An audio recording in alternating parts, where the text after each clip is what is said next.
মিঠুনদার copy করছো কতদিন আগে থেকে? তা আমাদের ভিগো এসেছিলো, ভিগোর আগে থেকে আমি ইউটিউবই করতাম। ইউটিউবিতে একটা ভিডিও করেছিলাম আমি, গানটা হচ্ছে প্যার হামারা আমার রায়গা। ওই গানটা 56 মিলিয়ন ভিউজ এসেছিলো।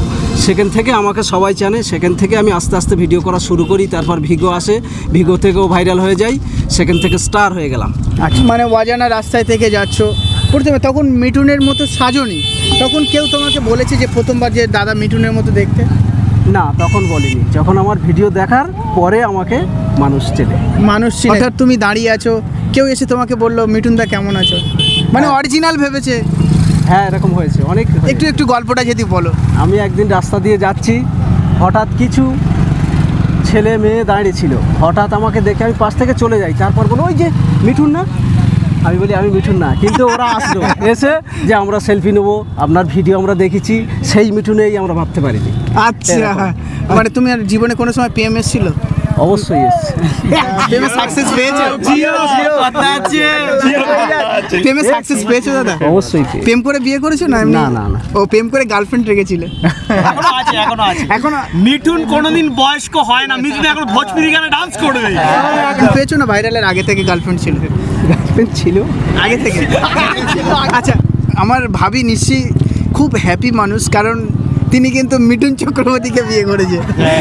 একদম এটা একটা ভাগ্যের ব্যাপার। কটা ছেলে মেয়ে একটু বুঝে দি বলে? আমার ছেলে মেয়ে এখন নেই। দাদা এখন ছেলে মেয়ে নেয়নি, ভবিষ্যতে চিন্তা করবে, ওয়েটিং আছে। দাদার নিজস্ব ছেলে মেয়ে নেই, কিন্তু দাদার আন্ডারে কয়েক হাজারে যে ছেলে মেয়ে আছে সব আমাদের মতন। এত বিগ বিগ ফ্যান, মানে এরাই সব ছেলে মেয়ে। একদম পুরো গ্রুপটাকে মেনটেন করেছে। বসিদা আছে, বাপিদা আছে, আমাদের গ্রুপে আরও কয়েকটা মেয়ে আছে, সোমা, সাগরিকা, পূজা, এরকম করে কটা মেয়েও আছে। যেভাবে দাদা আমাদেরকে গ্রুপে আটকে রেখেছে, বুকে আটকে রেখেছে, বা আমাদের গোবিন্দার 2 দাদা আছে, সত্যি আমরা দাদার কাছে কৃতজ্ঞ। ওকে, তোমার এই এখন বিয়ের পরে কাউকে কি ভালো লেগেছে? আমি সেরকম চোখে কারোকে দেখি না। একদম আমি বিয়ের পরে আমি একদম। তো দাদা, এমনও কিছু হয়েছে যে খুব সুন্দরী একটা মেয়ে তোমাকে বলেছে দাদা তোমাকে খুব মানে বিশাল ফ্যান এবং তোমাকে আমি ভালোবাসি, এই সমস্ত কথা? অনেক আছে, কটা নাম বলবো, অনেক আছে, কিন্তু আমি ততটা গুরুত্ব দিই না। একদম। খুব ভাইরাল চলছে, ভাইরাল তালতলা। তো ভাইরাল তালতলায় মানে সর্বপ্রথম কবে ভিডিও করেছিলেন? জানুয়ারি মাসে 13 তারিখে। জানুয়ারি মাসের 13 তারিখে প্রথম ভিডিও? হ্যাঁ হ্যাঁ। আচ্ছা, জানুয়ারি মাসের 13 তারিখে। আচ্ছা, মানে কথা বলছো? হ্যাঁ হ্যাঁ, তালতলা কথা বলছো? হ্যাঁ, ভাইরাল তালতলা, মানে প্রথম ভিডিও আপলোড। তা মইদুল ভাই কত তারিখে করেছিল? একসাথে। দাদা তুমি ভয়েস করেছিলাম দুজনে। তার দুজনে কথা হয়েছিল। এবারে যখন ফার্স্ট কথা হয়, উনি বলছিল যে আমি এখন সময় পাচ্ছি না। তা আমি গেছিলাম, গিয়ে আমি ফটো তুলে চলে এসেছি। উনি নেই, আমি একা গিয়ে কী করে, পুরো ফাঁকা একটা জায়গা। তারপর আমার সাথে গেলাম, গিয়ে ভিডিও করেছি। সেই ভিডিওটা অতটা পরিমাণে ভিউজ দেয়নি, ঠিক আছে। তারপরে কিছুদিন বন্ধ ছিল, যে ওখানে এই সমস্যা হয়েছে, এমন সমস্যা খারাপ আছে, ঠিক আছে। তারপরে ফের আমি গেছি, ফোন করলাম ভাইজানকে। ভাইজান বলছে বলে ওখানে ফের আবার যাচ্ছিস কেন বেকার? আমি যাচ্ছি না, তুই একা গিয়ে কী করবি? আমাকে কিন্তু প্রচুর গাইড করে উনি। তো এবারে বলছে গেছি যে গেলে একটা ভিডিও করে চলায়। তো আমি ভিডিওটা করেই আপলোড দিয়েছি। 24 ঘন্টার ভিতরে সে জায়গায় 3.5 লাখ থেকে 4 লাখের কাছাকাছি ভিউজ আসে, লং ভিডিও। এবার আমি রাস্তা দেখিয়ে গেছি, তারপরে উনি গেছে। তারপরে গিয়ে ফের ভিডিও আপলোড করলো। ভিডিও আপলোড করার পরে ওই 9 মিলিয়ন বা 10 মিলিয়ন সামথিং, 9.5। হ্যাঁ, মানে শর্টস ভিডিওতে, ওটা শর্টস, উনি গানের একটা রিলস তৈরি করেছিল, ওটাতে ওই ভিউজটা আসে। তারপরে এবারে দেখছি যে আমার প্রচুর মেসেজ আসছে, দাদা তুমি কবে আসবে? তো আমি দ্বিতীয়বার গেলাম, অল্প লোকজন ছিল, আমি ফের ভিডিও আপলোড করলাম। সেই ভিডিওটাও ভাইরাল হয়ে গেল, ঠিক আছে। এরকম হতে হতে মানুষ এতটা, মানে ওই জায়গাটা ভাইরাল হয়েছে। একদম। মিঠুনদার সঙ্গে কি দেখা হয়েছে? হ্যাঁ, 2বার দেখা হয়েছে সামনাসামনি। তো দাদা তোমাকে দেখে কি? দাদাকে আমি প্রণাম করলাম, দাদা আমার আশীর্বাদ দিল, বড় হও। উনি শুটিংয়ে ব্যস্ত ছিল, তো মানে যতটুকু সময় দেওয়ার আমার দিয়েছে। আচ্ছা, প্রথমবার যখন তুমি মিঠুনকে যখন দেখেছো, তখন মনের ভিতরে কেমন একটা ফিল হয়েছিল? আমি নিজে দাঁড়াতে পারছি না, কাঁপছিলাম। আচ্ছা, মানে হাত পা কাঁপছি, যে প্রণামটা করবো, আমার হাত কাঁপছে একদম। দাদা কিন্তু ওই হাত দিয়ে হ্যান্ডসাপ করেছিলাম। 3 দিন আমি এই ডান হাত ধুইনি, বাঁ হাতে খেয়েছিলাম। হ্যাঁ, এই হাতটা ধুইনি। আরে এটা হাততালি। মানে ভাবুন, নিজের স্বপ্নের ক্রাশ মানুষকে পেয়ে মানে 3 দিন হাত ধুইনি, অন্য হাতে ভাত খেয়েছিল। দাদার শুধু সোমাটা যাতে রেখে দেওয়া যায়। তো দাদা সত্যি কথা বলছে, দাদার গায়ের লোমগুলো খারাপ হয়ে যাচ্ছে, মানে একদম খারাপ হয়ে গেছে দেখো। মানে সেই ফিলিংসটা এখনো ধরে রেখেছে। কিছু কিছু মহিলা ফ্যান্স তো রয়েছে যে তোমাকে ওরকম ছুঁয়ে 3 দিন হাত ধোয় না, তাদের কি বলবে? জানি না কি হবে, আমি বলতে পারছি।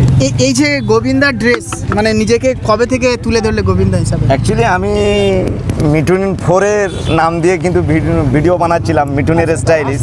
যেহেতু দাদার আমি বিগ ফ্যান, আচ্ছা। তো দাদার হিসাবে কিন্তু আমি যেতে চেয়েছিলাম। আচ্ছা কিন্তু আমার 4টে মানুষ আছে, মানে আমার খুব কাছের, যেমন বশিরদা, আচ্ছা। যেমন আমার মিঠুন টু, আচ্ছা বসিরদা যেমন আমার বাপিদা আছে। দাদা বসিরদা আছে, বাপিদা এই একদম। আরে হ্যান্ডসাম এই কিউট বয়। 4টে মানুষের কিন্তু এই জায়গার আসার কিন্তু অবদান। আরেকটা কে? আরেকটা বাপি, বাপিদা, মিঠুনদা, মিঠুনদার কথা বাদ হ্যাঁ দাও, উনি বশিরদা, স্টার লোক। আর আমি এখন যার সঙ্গে কাজের এই ক্ষেত্রে চারটে মানুষ, এই চারটে মানুষ। হ্যাঁ আচ্ছা। কাজের ক্ষেত্রে একজনের সঙ্গে চলাফেরা করি, তো এই 3 জন আর উনি একজন, 4 জন, এই 4টে মানুষের কিন্তু অবদান। আমাকে প্রতিনিয়ত বলেছে যে তুমি বেটে মানুষ, তো গোবিন্দার যদি তুমি কপি করো তাহলে কিন্তু সেই ক্ষেত্রে তুমি ভালো একটা জায়গা তৈরি করতে পারবে। তো আমি সত্যি ঈদের সময় চুলগুলো কাটিয়ে দিলাম, কেন মিঠুনের রোল করতাম, চুল বড় ছিল, তো আমি কিন্তু খুব কষ্টও পেলাম। গোবিন্দা হওয়ার গল্প কিন্তু এটা। কিন্তু আমার চুল কাটার পরে আমি যখন ঈদের সময় ঘরে গেলাম, দাদা কিন্তু আমি যা কেটে না যা কষ্ট পেয়েছি, আমার থেকে কিন্তু উনি বড় কষ্ট পেয়েছে।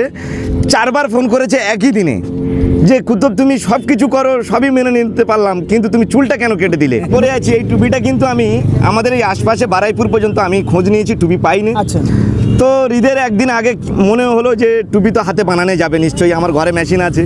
তো সেই ক্ষেত্রে আমি কি করলাম, আমার ঘরে কিন্তু একটা সেলাই মেশিন আছে, ইউটিউবে দেখে কিন্তু আমি টুপিটা বানিয়ে ফেললাম।